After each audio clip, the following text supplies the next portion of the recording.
এই চাহ শ্ৰমিক ৰাইজৰ বাবে অসমীয়া ৰাইজৰ বাবে সেই কথা কংগ্ৰেছে কোনোদিনে অনুধাৱন নকৰিলে।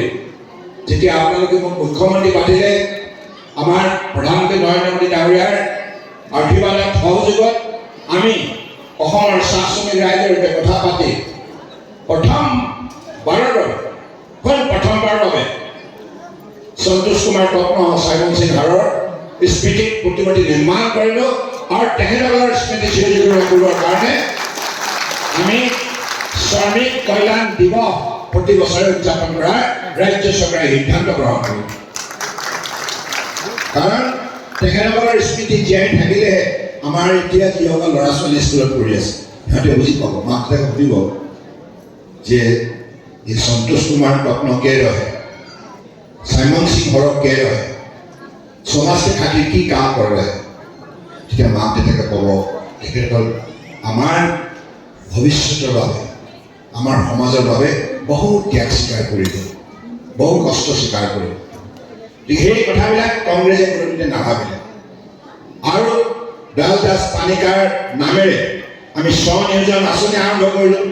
দয়াল পানিকাৰ নামেৰে আমি আমাৰ যিসকল স্নাতক ডিগ্ৰীধাৰী আমাৰ চাহ শ্ৰমিকৰ পুত্ৰ কন্যাক বিভিন্ন ধৰণৰ আমাৰ প্ৰতিযোগিতাৰ পৰীক্ষাত অৱতীৰ্ণ হ'বৰ বাবে বিনামূলীয়াকৈ পৰীক্ষাৰ ব্যৱস্থা প্ৰদান কৰিলোঁ। যাৰ ফলত আজি আপোনালোকে দেখিছে বহু চাহ শ্ৰমিকৰ পুত্ৰ কন্যাই কোনোবা DSP হৈছে, কোনোবা মেজিষ্ট্ৰেট হৈছে, নানা ধৰণৰ চৰকাৰী বিষয়া হিচাপে নিযুক্তি লাভ কৰিছে। গতিকে আজি সেই পদক্ষেপটোৱে আজি কামত আহিছে আৰু ভৱিষ্যতে আৰু বহু হাজাৰজন চাহ শ্ৰমিকৰ পুত্ৰ কন্যাই এনেধৰণে উল্লেখযোগ্য চাকৰিত নিযুক্তি পাবলৈ সক্ষম হ'ব। ঠিক তেনেধৰণে মাংৰি উৰাঙৰ নামত আমি ৰংগমঞ্চ নিৰ্মাণ কৰিলোঁ। সমগ্ৰ অসমতে ৰংগমঞ্চ সুন্দৰভাৱে নিৰ্মাণ কৰা হ'ল, যাতে আমাৰ চাহ শ্ৰমিকৰ পুত্ৰ কন্যাই আমাৰ যিবিলাক কৃষ্টি সংস্কৃতি আছে তাক সঠিকভাৱে চৰ্চা কৰিব পাৰে। তাৰ কাৰণে একোটা ঘৰ নিৰ্মাণ কৰা হ'ল আৰু চাহ শ্ৰমিকৰ পুত্ৰ কন্যাই খেলত যাতে আগবাঢ়ি যাব পাৰে তাৰ কাৰণে আমি inter state chief minister football tournament আয়োজন কৰিলোঁ। সেই টুৰ্ণামেণ্ট চলি আছে। কাৰণ আমি জানো চাহ বাগান বহুত এনেকুৱা প্ৰতিভা সম্পন্ন আমাৰ যুৱক যুৱতী আছে যি ভাল হকী খেলিব পাৰে, ভাল ফুটবল খেলিব পাৰে, ভাল কাৰ চলাব পাৰে, RC চলাব পাৰে, ভালদৰে দৌৰিব পাৰে। গতিকে সেইসকল পুত্ৰ কন্যাক ক্ৰীড়া জগতত শক্তিশালী কৰাৰ বাবে বিজেপি চৰকাৰে এইখিনি পদক্ষেপ গ্ৰহণ কৰিলে। তাৰ পাছত আমাৰ কোনো চাহ বাগিচাত উচ্চ শিক্ষানুষ্ঠান নাছিল, হাইস্কুল নাছিল। কংগ্ৰেছে 60 বছৰ কাল থকাৰ পাছত এখনো হাইস্কুল চাহ শ্ৰমিক ৰাইজৰ পুত্ৰ কন্যাৰ বাবে উপহাৰ দি দিলে। কিন্তু আমাৰ চৰকাৰে সিদ্ধান্ত ল'লে 118খন আমি হাইস্কুল মডেল স্কুল নিৰ্মাণ কৰাৰ বাবে বাজেটৰ ধন ধাৰ্য কৰিলোঁ। আৰু 75 বছৰ স্বাধীনতাৰ ইতিহাসত প্ৰথমবাৰৰ বাবে অসম বিধানসভাৰ মজিয়াত এটা দিন সম্পূৰ্ণভাৱে 126জন বিধায়কে চাহ শ্ৰমিকৰ চাহ উদ্যোগৰ সমস্যাক লৈ আলোচনাত মিলিত হয়। সেইদিনাখন অসমৰ ৰাইজে গম পাইছে যে চাহ শ্ৰমিকৰ কি কি সমস্যা আছে। খোৱা বোৱা সমস্যা, থকাৰ সমস্যা, বিজুলী বাতিৰ সমস্যা, হাজিৰাৰ সমস্যা, তেখেতসকলৰ বোনাছৰ সমস্যা আৰু মাটি ভিত্তিৰ সমস্যা, বিভিন্ন সমস্যাৰ সন্দৰ্ভত বিতংভাৱে পুৱাৰ পৰা গধূলিলৈকে গোটেই দিনজোৰা 126জন বিধায়কে সেই আলোচনাত অংশগ্ৰহণ কৰে। গতিকে অন্তৰখনত যদি ভক্তিভাৱ থাকে সকলো সমাজৰ প্ৰতি, তেতিয়া কাম কৰাটো সহজ। ভাৰতীয় জনতা পাৰ্টীৰ সেই ভক্তিভাৱ আপোনালোকৰ প্ৰতি আছে আৰু থাকিব। গতিকে মই আশা ৰাখিছোঁ আপোনালোকৰ এই উপস্থিতিয়ে আজি আমাক যথেষ্ট মনোবল দিছে। আমি কাম বক্তব্য আপোনালোকে মোক মুখ্যমন্ত্ৰী হিচাপে যিখন সুবিধা দিছিল আৰু সেই সুবিধা আপোনালোকে দিছিল আৰু আপোনালোকৰ প্ৰতি কৃতজ্ঞতা স্বৰূপে নৰেন্দ্ৰ মোদী ডাঙৰীয়াৰ নেতৃত্বত যিখন বিজেপি নেতৃত্বাধীন NDA চৰকাৰ দিল্লীত আছে 2014 চনৰ পৰাই, আৰু সেইখন চৰকাৰৰ দিহা পৰামৰ্শৰ সহযোগিতাৰ ভিত্তিত আৰু আমি অসমত ভাৰতীয় জনতা পাৰ্টীৰ মিত্ৰজোঁটৰ সৈতে মিলি যিখন চৰকাৰ পৰিচালনা কৰিছোঁ 2016 পৰা এতিয়ালৈকে চৰ্চা চলি আছে, এই চৰকাৰে চাহ শ্ৰমিক ৰাইজৰ লগতে অন্যান্য জাতি জনগোষ্ঠীৰ বাবে নিষ্ঠাৰে আমি কাম কৰাৰ প্ৰয়াস কৰিছোঁ। আৰু আমি বিশ্বাস কৰোঁ যে অসমৰ প্ৰতিটো জনগোষ্ঠী যেতিয়া শিক্ষাৰ ক্ষেত্ৰত, বেপাৰ বাণিজ্যৰ ক্ষেত্ৰত, সাংস্কৃতিক ক্ষেত্ৰত, সামাজিক ক্ষেত্ৰত, ৰাজনৈতিক ক্ষেত্ৰত আৰু ক্ৰীড়া ক্ষেত্ৰত যেতিয়া অত্যন্ত শক্তিশালী হ'ব, তেতিয়া সমাজ শক্তিশালী হ'ব, ৰাজ্য শক্তিশালী হ'ব, আৰু সামগ্ৰিকভাৱে ভাৰতবৰ্ষক শক্তিশালী কৰাৰ বাবে আমি অসমৰ পৰা উল্লেখযোগ্য বৰঙণি আগবঢ়াব পাৰিম। গতিকে সেইবাবে আমি বিশ্বাস কৰোঁ যে অসমৰ বুকুত যিমান সংখ্যক জনগোষ্ঠী আছে সকলোৰে সৰ্বাংগীন উন্নতি হ'ব লাগে।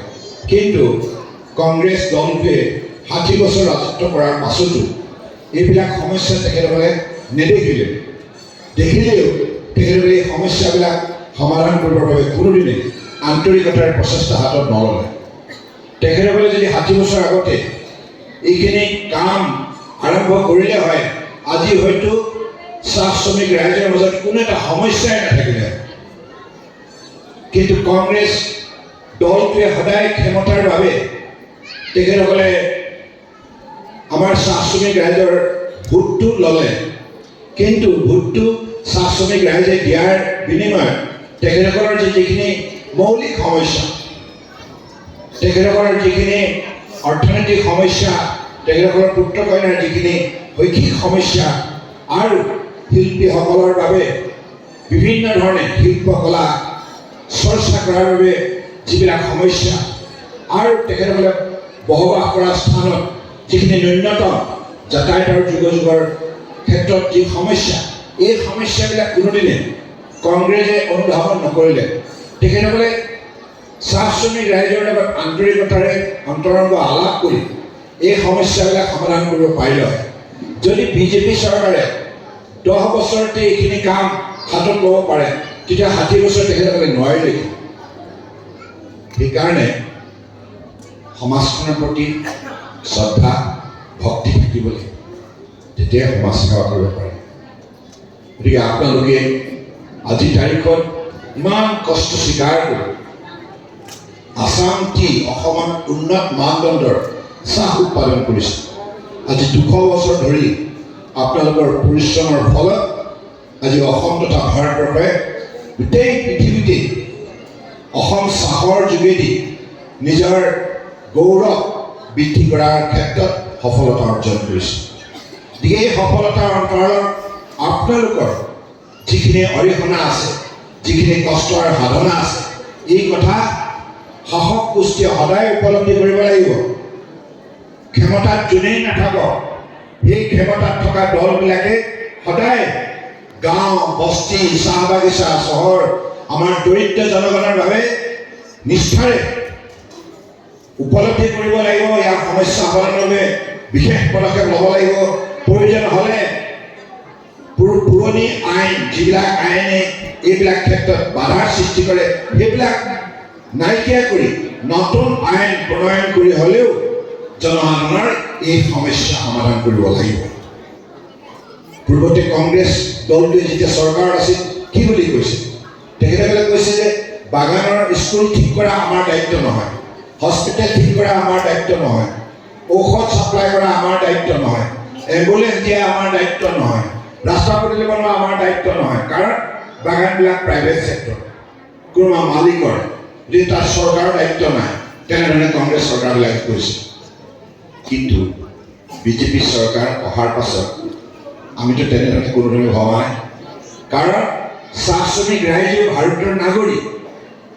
ভাৰতবৰ্ষৰ মুম্বাইত থকা নাগৰিকজন, দিল্লীত থকা নাগৰিকজন, গুৱাহাটীত থকা নাগৰিকজন, ডিব্ৰুগড় টাউনত থকা নাগৰিকজন আৰু চাহ বাগিচাত থকা নাগৰিকজনৰ অধিকাৰ একেই।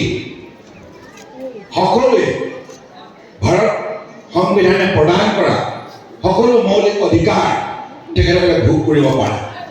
এই কথা বিজেপি চৰকাৰে উপলব্ধি কৰিলে, কংগ্ৰেছে নকৰিলে। গতিকে সেইবাবে আমি সেই উপলব্ধিৰে আমি আমাৰ দিনত কাম আৰম্ভ কৰিলোঁ। অসম চাহ জনজাতীয় ছাত্ৰ সন্থাৰ প্ৰতিষ্ঠাপক সভাপতি সম্পাদক চাইমন সিং হৰো আৰু সন্তোষ কুমাৰ টপ্ন, সেই দুগৰাকী মহান নেতাই